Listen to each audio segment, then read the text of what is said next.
의지의 거울, 슈피겔 데스 빌렌스를 설명드리고자 이렇게 제가 시작을 합니다. 보이지 않는 저의 모습이 저 거울을 통해서 여러분들에게 보여지게 되죠. 이것이 슈피겔 데스 빌렌스, 의지의 거울을 설명드리고자 이렇게 제가 시작을 해봤습니다. 우리가 독일 잡지의 주간 잡지의 제목이 되어 슈피겔. 이게 같은 개념으로 저는 저 잡지의 이름을 저렇게 붙였다고 생각이 됩니다. 의지의 객관화, Die Objektivität des Willens. 의지의 거울, der Spiegel des Willens. 이게 제가 이물의 본질의 세계와 표현무, 본질로부터 나타난 세계, 본질로부터 객관화가 된 세계, 요거에서 지금 방금 제가 퍼포먼스 한 것이 이제 나타나게 된 세계를 이렇게 슈피겔 데스 빌렌스로 설명을 드렸습니다. 오늘은 좀 차분하게 제가 설명을 좀 드리고자 하는데 시간에 너무 구역받지 않고, 왜냐하면은 오늘 설명드리는 부분을 넘어가면은 이제는 그래도 우리가 쇼펜하우어에 대해서 좀 안다라고 말할 수 있기 때문에 오늘은 좀 차분하게 말씀드리려고 합니다. 제가 우주 Das Universum을 이렇게 배경 화면으로 틀어놓은 이유가 있습니다. 이것이 이제 오늘 저희가 자연의 힘, 나투어크라프트와 플라톤의 이데아를 설명드리고자 하는 부분에 있어서 이제 중요한 부분이기 때문에 이 화면을 제가 틀어놨습니다. Die Welt ist meine Vorstellung. 세계는 나의 표상이다. 이 책이 그렇게 시작을 하죠. 거기에서 저 개인적으로는 그 문장을 보면은 저는 개인적으로 이렇게 우주가 떠오릅니다.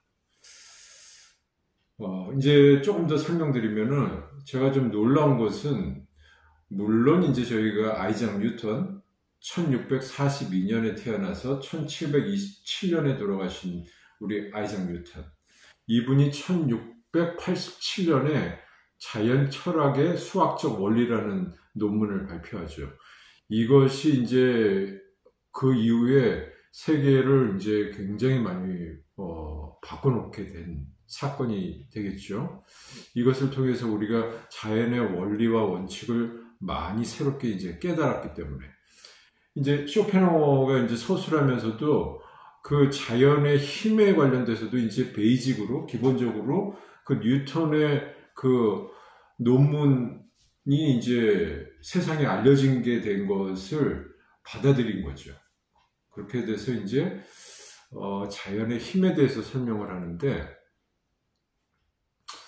짧게 먼저 얘기를 하면은 이 자연이, 지금 우리는 우주가 빅뱅을 통해서 이게 계속 팽창되고 이게 팽창되고 있다라는 걸 이제 우리는 덧붙여서 더 알고 있지만, 그 당시에도 이제 이 중력, 우리가 이제 중력을 이제 그라비테이션 뭐 이렇게 되는데, 이제 쇼펜하우어가 쓸 때는 독일 단어식으로 디 슈베레라고 이제 많이 썼는데, 어떻게 이렇게 우주라는 것이 계속 움직이고 베베공, 그 다음에 계속 인력이 이제 앞으로, 노력이 이제 계속 전진하는 것, 그걸 이제 슈트레벤 파베르츠 이렇게 이제 단어를 썼고, 무한한 공간에서 in den unendlichen Raum, 근데 휴식도 목표도 없이 ohne Rast und Ziel, 이렇게 문장을 썼습니다. 저는 그 문장을 보고는, 야, 어떻게 그 당시에 이렇게 우주를 이렇게 이해했을까 하는 참 감탄이 나왔는데, 그래서 제게는 이제 이 우주의 화면은 제 개인적으로는 많은 것을 좀 느끼게 하는 화면이죠. 여기까지 말씀드리고, 이제 책에서 설명하는 것으로 이제 제가 다시 들어가겠습니다. 책에서 제가 지금까지는 본질의 세계를 이물의, 그 다음에 본질로부터 나타난 세계, 객관화된 세계를 표현모, 이렇게 간단하게 설명드렸죠. 이원론으로, 두얼리스머스로.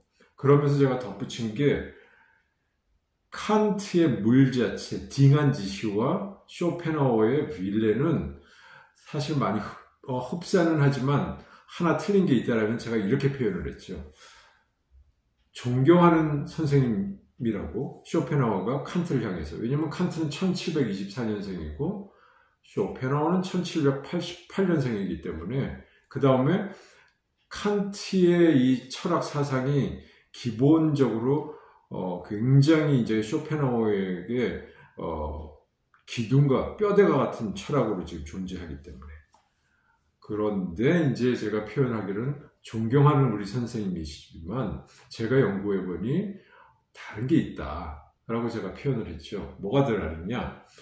칸트는 물 자체, 딩안지시는 우리가 모르는 거다라고 설명했습니다. 이걸 계속 설명하면 이제 또 뭐 너무 길어지니까 일단 생략하고, 그런데 그 부분에서 우리 쇼펜하우어 선생님께서는 우리가 알 수 있는 것이다.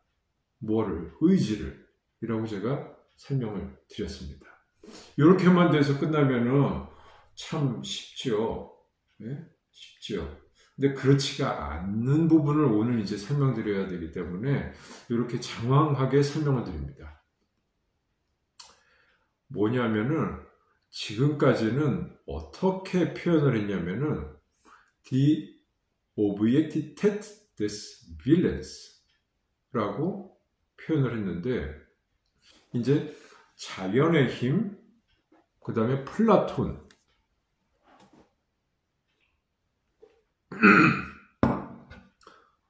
설명을 계속 하려고 하니까 목이 타네요.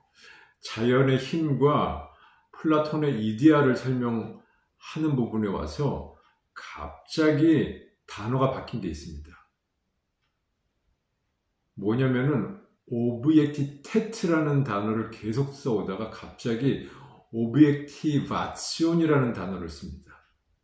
그럼 이 두 단어의 차이가 뭐가 그렇게 크냐라고 보여지지가 않는 것이, 왜냐하면은 이 부분을 설명하면서 오브젝티바치온이라는 단어를 많이 쓰지만 똑같은 자리에 또 오브젝티테트라는 단어도 쓰기 때문에. 근데 오브젝티테트를 여러분들이 혹시 사전에서 찾아보시면 또 없어요. 왜? 오브젝티테트라는 단어는 없고 오브젝티비테트라고 봐야 이제 단어가 나오거든요. 그 다음에 그 외에도 이제 여러 단어들을 제가 그래서 가로로 표현을 다시 현재 단어로 쓴 것이 있는데, 그 단어들을 그냥 쇼펜하우어가 썼던 단어들을 그대로 쓰는 것이 아닌가. 그걸 굳이 편집을 통해서 코리기를 이렇게 수정을 하지 않고 그렇게 보입니다. 또 설명이 길었는데 더 중요한 단어가 있습니다. 더 본질적으로 이 단어, 단계라는 독일어는 die Stufe. 이게 사실은 더 중요한 거예요. Die Stufe der Objektivation des Willens. 객관화의 단계. 요거를 이제 계속적으로 이제 사용을 합니다. 이건 나중에 제가 빨리 진행시킬 때는 그 예를 여러 가지를 설명을 드리겠습니다. 근데 이거를 왜 쓰냐면은 자연의 힘이라는 거와 플라톤의 이데아라는 거를 딱 여기다라고 구분을 딱 나눌 수가 없다라는 거예요. 자연의 힘 보여지지 않지요. 근데 그렇다고 이게 완전히 어떤 그 이물을 의해 완전한 뭐다라고 또 하기도 뭐하고, 그렇다고 완전히 객관화가 된 것이라고 하기도 뭐한 거. 그럼 요거를 어떻게 이제 표현하느냐? 그게 이제 가장 낮은 단계의 의지의 객관화. 이렇게 표현을 해요. 가장 낮은 단계의 의지의 객관화의 단계. 그러니까 이 단계라는 게 이제 의지가 가장 베이직으로 밑바닥에 있다라고 이제 우리가 생각을 해보면은 의지라는 것이 본질적으로 있고 이 의지가 드러나는 것이 가장 낮은 단계의 의지의 객관화가 있고 그 다음에 단계가 있고 그 다음에 있고 그 다음에 있고 이렇게 이제 단계가 있다는 거예요. 그런데 이 가장 낮은 단계는 딱 완전히 의지라고 하기도 뭐하고 완전히 객관화된 표상의 세계라고 하기도 뭐한 거. 그래서 그 부분을 설명하는 데 있어서 자연의 힘과 플라톤의 이데아를 이제 설명을 하고 있습니다. 좀 더 덧붙이면은 그럼 이제 단계에 있어서 가장 낮은 단계는 자연의 힘, 뭐 중력, 전기, 뭐 이런 것들이 있겠죠. 뭐 그런 여러 가지. 그 다음에 광물도 있고, 식물이 있고, 동물이 있고, 동물 중에서도 이제 인간이 가장 높은 단계. 이런 것이 이제 그 객관화가 된 단계로 설명을 합니다. 음악을 설명하는 부분에서도 지금 설명을 드리죠. 그래서 음악의 아주 저음의 깊은 저음을 그런 낮은 그 다음에 뭐 5도, 3도 이렇게 계속 쌓아나가는 화성을 그런 단계로 예를 들고 그럼 가장 높은 거는 뭐냐? 멜로디가 막 이렇게 진행하는 거를 이 음악을 나중에 설명할 때도 이 개념을 이제 통해서 우리 쇼펜하우어 선생님께서 설명합니다. 제가 나중에 뭐 음악을 하는 사람이니까 음악에 대해서는 또 다시 설명을 드리겠지만 그런 부분이 있습니다. 또 하나 플라톤의 이데아에 대해서 좀 설명을 드리겠는데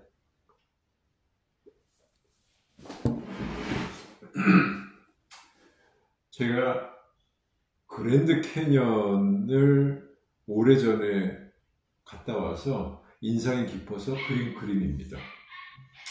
근데 이 그림 자체가 물론 제가 뭐 유명한 작가가 그림 화가가 아니니까 이 자체가 아주 유명한 작품은 아니겠지만 누군가 이 작품을 흉내내서 그렸다. 그럼 이거는 이제 원본이고 흉내내서 그린 거는 이제 코피죠. 모사, 앞빌트가 되겠죠. 근데 이제 요거는 이제 다른 생각으로 가면은 저는 그랜드 캐년의 원래 그 자연을 흉내내서 그냥 그린 그림인 거죠. 이건 그 모사고 그랜드 캐년 지금 우리가 가서 보는 그게 원래의 모습인 거죠. 본질적인 모습. 근데 이렇게 생각을 하셔야 됩니다. 지금 우리가 가서 본 그랜드 캐년을 우리가 만약에 가서 지금 봤다. 그럼 이게 와 본질이다 라고 말을 할 수 있느냐? 그럼 또 그건 또 아닌 거예요. 왜? 그랜드 캐년이 생긴 것이 제가 정확하게 모르겠는데 뭐 몇십만 년 전이든지 뭐 그렇죠. 그때의 모습과 지금의 모습을 비교해 보면은 또 틀리잖아요. 그러니까 이 세계에서는 그 본질적인 원래 그거라는 건 이제 없다라는 거죠. 플라톤의 이데아에서는. 그럼 플라톤의 이데아는 뭐냐? 영원히 변치 않는 이빅의 이데. 본질이라는 거는 변하면 안 된다라는 거예요. 플라톤의 생각은. 그래서 플라톤은 그 예술하는 뭐 시를 쓰거나 뭐 이러는 사람들은 본질을 플라톤 원래 거를 흉내내는데 이거를 원래 거를 변질시키는 사람들이라고 생각을 해서 되게 안 좋게 생각하는 부분이 있었죠. 그런데 그의 제자, 물론 이제 잠깐 덧붙이면 소프라노래. 소크라테스의 제자가 플라톤이고 플라톤의 제자가 아리스토텔레스고 자꾸 소프라노라 그러네. 소크라테스는 이제 BC 470년 경에 태어났다가 399년에 돌아가셨고 플라톤은 BC 428년에 태어나셨다가 347년에 돌아가셨고 아리스토텔레스는 BC 384년경에 태어나셨다가 322년경에 BC 돌아가신 걸로 저희가 이제 보여지는데 옹개표요 대략. 플라톤의 생각과는 다르게 그의 제자인 아리스토텔레스는 그 예술에 대해서 굉장히 이제 좋게 봤죠. 누구와 같이? 우리 쇼펜하우어 선생님과 같이. 이 부분 또 나중에 또 음악에 관련돼서는 제가 나중에 또 재밌게 좀 설명을 드리겠습니다. 하여간 이런 부분이 있는데 우리가 다시 이제 그 쇼펜하우어의 얘기로 가면은 우리 쇼펜하우어 선생님께서는 음악을 굉장히 좋게 생각을 하셨어요. 그러니까 이분이 생각하는 본질의 세계는 우리가 이제 뭔지 알겠죠. 의지, der Wille. 근데 그거에 굉장히 흡사한 것이 있다. 그것이 뭐냐? 음악이다. 라고 해서 음악에 대한 굉장한 예찬가이신 분이죠. 그러면 왜 비슷할까? 제가 느끼기에는 의지라는 것은 보이지가 않죠. 보여지지 않는 것이 보여지게 되는 것이죠. 근데 음악은 보입니까?